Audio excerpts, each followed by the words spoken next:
বাংলাদেশের অন্যতম সুন্দর পাহাড়ি গন্তব্যস্থান রাঙামাটি।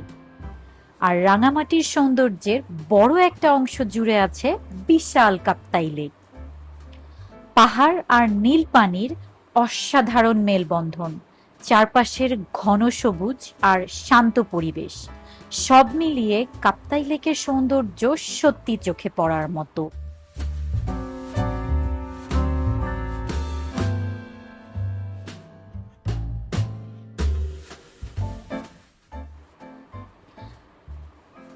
আসসালামু আলাইকুম ভিউয়ার্স, আশা করি সবাই অনেক ভালো আছেন।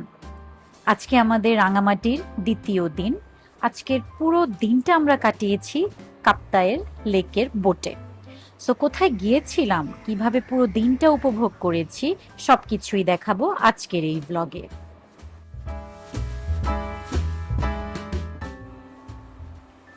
সকালে ঘুম থেকে উঠেই আজকের প্ল্যান ছিল একটাই, পুরো দিনটা আমরা বোটে কাটাবো। রাঙামাটির সকালটাই কিন্তু আসলে অন্যরকম। চারপাশে পাহাড়, সবুজ আর একটা শান্ত পরিবেশ। মনে হয় শহরের ব্যস্ততার থেকে অনেক দূরে চলে এসেছি। সকালের ব্রেকফাস্টে আজ ছিল একদম দেশি আয়োজন, গরম গরম খিচুড়ি আর ডিম ভুনা। ভ্রমণের সকালে এমন একটা গরম খিচুড়ি আর ডিম ভুনা হলে দিনটাই যেন জমে যায়। পেট ভরে ব্রেকফাস্ট করে আমরা এবার পুরোপুরি প্রস্তুত কাপ্তাই লেকের উদ্দেশ্যে। এখন অপেক্ষা করছে সারাদিনের বোট জার্নি। চলুন যাত্রা শুরু করি।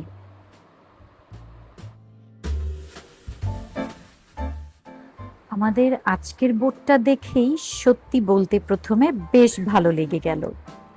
আমরা মোট ৮ জনের জন্য পুরো একটা বোট পার্সোনালি বুক করেছিলাম, তাই অন্য কারোর সাথে শেয়ার করার কোনো ঝামেলা ছিল না। পুরো বোটটাই ছিল শুধু আমাদের জন্য। আর এই বোটটা কিন্তু বাইরে থেকেই শুধু সুন্দর ছিল না, ভেতরের ডেকোরেশনটাও ছিল বেশ সুন্দর। চারপাশে সুন্দর করে ফুল দিয়ে সাজানো, নিচে সবুজ কার্পেট, পুরো পরিবেশটাই একটা কজি আর সুন্দর একটা ভাইব দিচ্ছিল।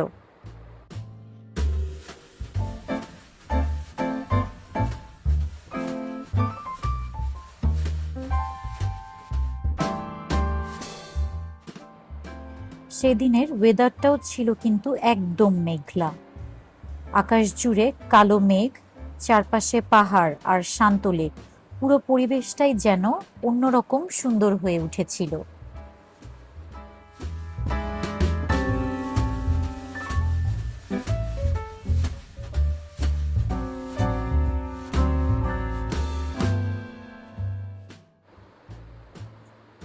বোটের ভেতরে ছিল আরামদায়ক একটা সোফা, যেখানে বসে আমরা গল্প করতে করতে পুরো জার্নিটা উপভোগ করেছি।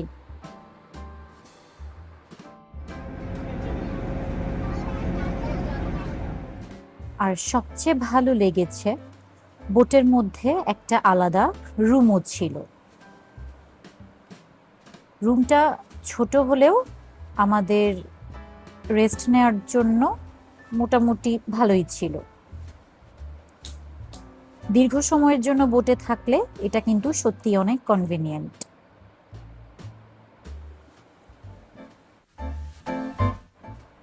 এই তো, এই রুমের জানালা দিয়েও আপনারা সুন্দর দৃশ্য উপভোগ করতে পারবেন। দেখেই মনটা জুড়িয়ে যায়, তাই না?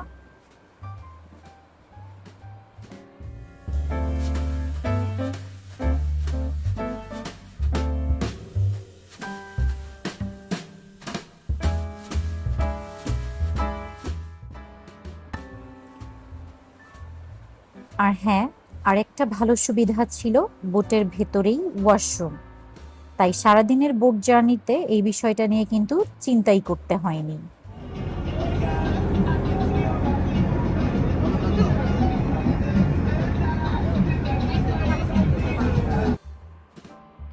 আমরা আমাদের এই কাপ্তাই বোট সারাদিনের জন্য ভাড়া করেছিলাম। সকালে বোটে ওঠা, পাহাড়ি এলাকা এনজয় করা, দেন লাঞ্চের জন্য থামা আর আরও কিছু স্পট এক্সপ্লোর করে বিকেলে সন্ধ্যায় ফেরত আসা। আমাদের বোটে আপনারা দেখেছেন যে রুমও ছিল এক্সট্রা, তাই ৮ জনের জন্য আমাদের এই বোটটি ভাড়া করতে খরচ পড়েছে ৭,০০০ টাকা। আপনারা চাইলে দরদাম করে এর চেয়েও কমে পাবেন বোট ভাড়া করলে। তাছাড়া এসি বা লাক্সারি বড় স্পিড বোট হলে আরো বেশি হবে ভাড়া সেক্ষেত্রে।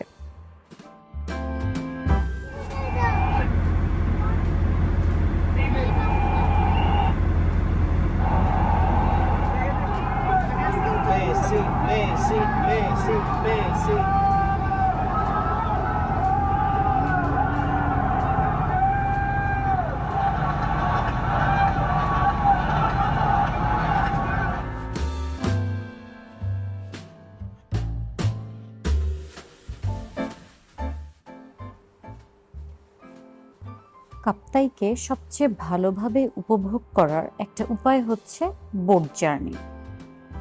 পানির উপর দিয়ে ধীরে ধীরে বোট এগিয়ে যাবে আর বদলে যেতে থাকবে চারপাশের দৃশ্য।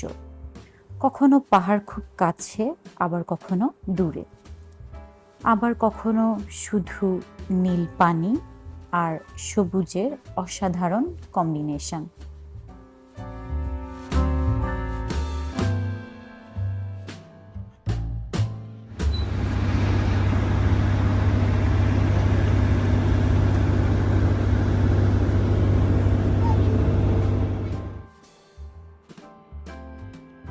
সত্যি বলতে কাপ্তাই শুধু কিন্তু একটা জায়গা নয়, এটা এমন একটা অনুভূতি যেটা ক্যামেরায় যতটা সুন্দর দেখায় সামনে তার থেকে আরো অনেক বেশি সুন্দর।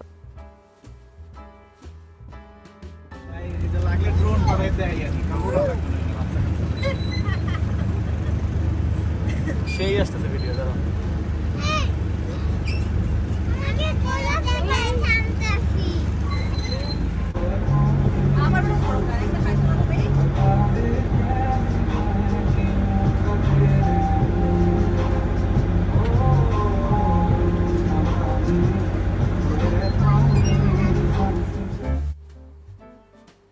যদিও আজকে অনেক গরম ছিল, কিন্তু লেকের মাঝখানে আসার পর চারপাশের সুন্দর ভিউ আর হালকা বাতাসে গরমটা কিন্তু আমরা অনেকটাই ভুলে গিয়েছিলাম। চারপাশে শুধু বিশাল লেক, সবুজ পাহাড় আর শান্ত একটা পরিবেশ। বোটটা ধীরে ধীরে এগিয়ে যাচ্ছিল আর আমরা সবাই মিলে গল্প করতে, ছবি তুলতে তুলতে সময়টা বেশ এনজয় করছিলাম।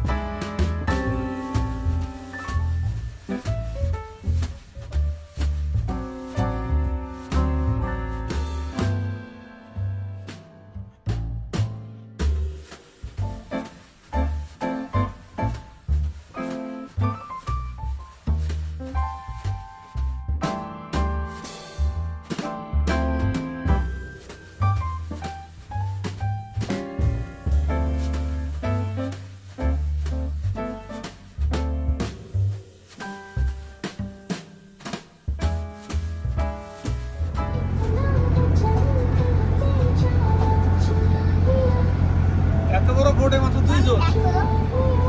হ্যাঁ ভাই, আমরা ওটা নিয়ে বলছি। হ্যাঁ আমরা এটা নিয়ে চিন্তা করছিলাম যে মাত্র 2 জন যাইতেছে। কাকা দেখো। কাকা আমি ওকে ধরে ফার্স্টে আমি ওটা বলছি।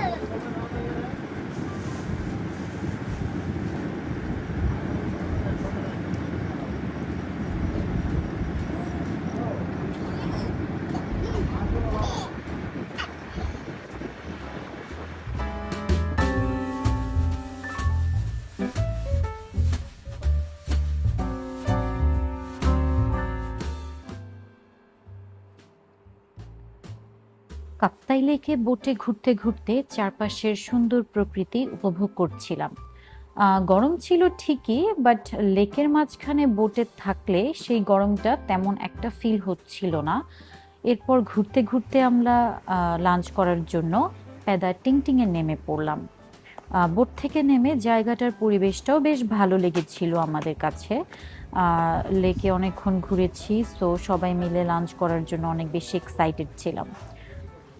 এখানে এই রেস্টুরেন্টের পরিবেশটা কিন্তু ভালোই, একদম ন্যাচারাল, খোলামেলা। যদিও গরম ছিল, মানে একদম ন্যাচারাল একটা পরিবেশ। আপনারা যারা প্রাকৃতিক পরিবেশ ভালোবাসেন তাদের জন্য এই রেস্টুরেন্ট বেস্ট। তারা শুরুতেই আমাদেরকে ওয়েলকাম ড্রিঙ্কস দিয়েছিল। ওয়েলকাম ড্রিঙ্কস হিসেবে আমরা পেয়েছিলাম লেবুর শরবত। এ তো মোটামুটি একটা রেস্টুরেন্টের ভিউ এটা।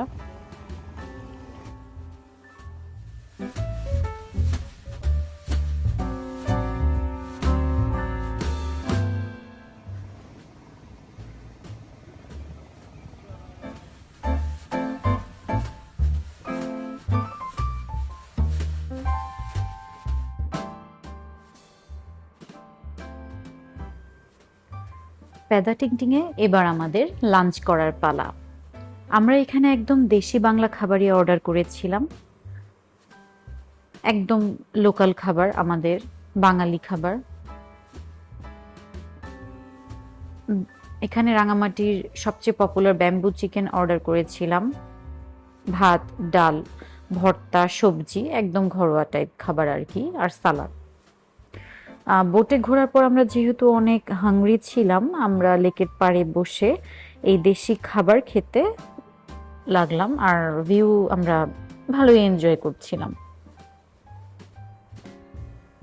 আসলে কাপ্তাইয়ে এসে এরকম একটা ন্যাচারাল পরিবেশে বসে বাংলা খাবার খাওয়ার কিন্তু মজাই আলাদা।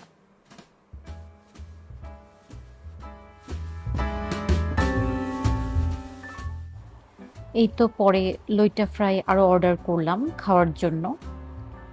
এখানকার সব খাবারই আমার কাছে মোটামুটি লেগেছিল, আহামরি কোনো টেস্ট লাগেনি। এই তো ভাত, ভর্তা, লইটা ফ্রাই দিয়ে আমি লাঞ্চ শুরু করলাম। কিন্তু সবচেয়ে শকিং বিষয় হচ্ছে যে আমাদের ৮ জনের জন্য যে খাবার অর্ডার করেছিলাম, ৬ জন অ্যাডাল্ট ছিল আর ২ জন বাচ্চার জন্য, টোটাল বিল পড়েছিল এখানে ৫,০০০ টাকা, যেটা আসলে আমার কাছে অনেক বেশি লেগেছিল। আমাদের আসলে অনেক ক্ষুধা লেগেছিল বলে আমাদের কাছে তখন খাবারটা একদম খুবই টেস্টি লাগছিল আর কি। এই খাওয়া দাওয়া শেষে আবার আমরা বোটে উঠে আমাদের গন্তব্যের দিকে রওনা দিলাম।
আকাশটা কিন্তু মেঘলা হয়ে উঠল। তখনও কিন্তু আমরা বুঝতে পারিনি যে কিছুক্ষণ পর আমাদের জন্য একটা সারপ্রাইজ অপেক্ষা করছে। বোট নিয়ে কিছু দূর যাওয়ার পরই শুরু হলো বৃষ্টি। আর কাপ্তাই লেকের মাঝখানে বৃষ্টির সেই অভিজ্ঞতা, সত্যি বলতে সেটা ছিল আমাদের পুরো জার্নির অন্যতম মেমোরেবল মুহূর্ত। একদিকে পাহাড় আর লেক, অন্যদিকে বৃষ্টির শব্দ আর ঠান্ডা বাতাস। প্রকৃতির মাঝে এমন একটা মুহূর্ত উপভোগ করার অনুভূতিটাই আসলে আলাদা। বৃষ্টি একটু বেশি হওয়ায় আমরা বোটের ভেতরে চলে গেলাম, আর সেখান থেকে শুরু হলো আমাদের বৃষ্টি ভেজা কাপ্তাইয়ের অ্যাডভেঞ্চার।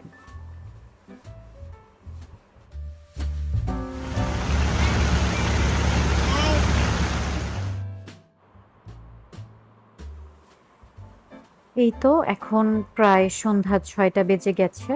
আমাদের কাপ্তাইয়ের বোট জার্নি এখানেই শেষ আজকে। আমরা আবার আমাদের লেকশোর রিসোর্টের কাছে চলে গেলাম। সারাদিন বোটে ঘোরাঘুরির পর আমরা এখন ডিনার করতে আসলাম রেস্টুরেন্টে। ডিনারে ছিল ভাত, মুরগির মাংস, সবজি, একদম সিম্পল ঘরোয়া একটা ডিনার। সারাদিনের ঘোরাঘুরির পর আমরা খাবার খেয়ে যে যার রুমে চলে গেলাম। এভাবেই শেষ হলো আমাদের আজকের কাপ্তাইয়ের বোট জার্নি। সত্যি বলতে কাপ্তাই লেকের এই বোট ট্রিপটা আমাদের পুরো ট্যুরের অন্যতম সুন্দর একটা অভিজ্ঞতা ছিল। প্রকৃতির এত কাছাকাছি থেকে একটা পুরো দিন কাটানোর অনুভূতিটাই ছিল আলাদা। তো আজকের ব্লগ আমি এখানেই শেষ করছি। কাপ্তাইয়ের এই সুন্দর মুহূর্তগুলো আপনাদের সঙ্গে শেয়ার করতে পেরে আমারও অনেক ভালো লেগেছে। পরের ব্লগে আপনারা আমার আরও নতুন ভিডিও দেখবেন এবং কাপ্তাইয়ের আমরা কি আরও এক্সপ্লোর করেছি, নতুন জায়গা, সেগুলো দেখতে পারবেন। ততক্ষণ পর্যন্ত সবাই ভালো থাকবেন। আমার চ্যানেলটি লাইক, শেয়ার এবং সাবস্ক্রাইব করতে ভুলবেন না। আল্লাহ হাফেজ।